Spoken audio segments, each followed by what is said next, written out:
তো এখন আমি দেখাবো ডাবল ক্রোশেট কিভাবে তৈরি করতে হয়। এতক্ষণ প্রথমে দেখিয়েছি চেন, তারপর হচ্ছে গিয়ে সিঙ্গেল ক্রোশেট, তারপর হচ্ছে গিয়ে হাফ ডাবল ক্রোশেট।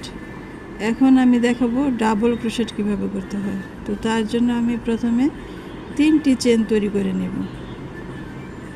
1 2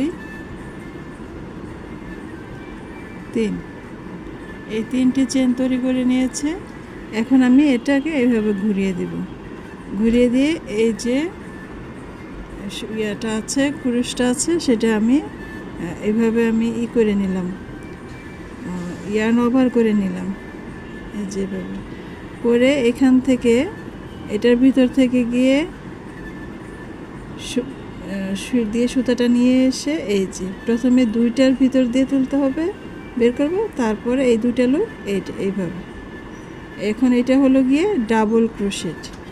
আবার দেখিয়ে দিচ্ছে, এই যে এইভাবে ইয়ার্ন ওভার করে নিলাম, নিয়ে এই যে চেনের ভিতর থেকে নিয়ে আসলাম। এখনো 3টা লুপ হলো। হাফ ডাবল ক্রোশেটে যেরকমের 3টা লুপের ভিতরে সুতাটা একবারে নিয়ে আসতে হবে, আর ডাবল ক্রোশেটটা হলো গিয়ে 2টার ভিতর দিয়ে নিয়ে এসে তারপর আর 2টা থাকলো, সেই এই যে এভাবে হলো গিয়ে আপনার ডাবল ক্রোশেট।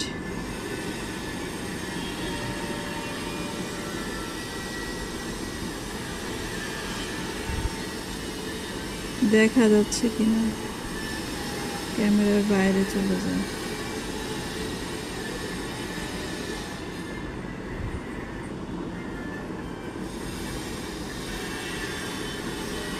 তো এটাই হলো গিয়ে হাফ ডাবল ক্রোশেট।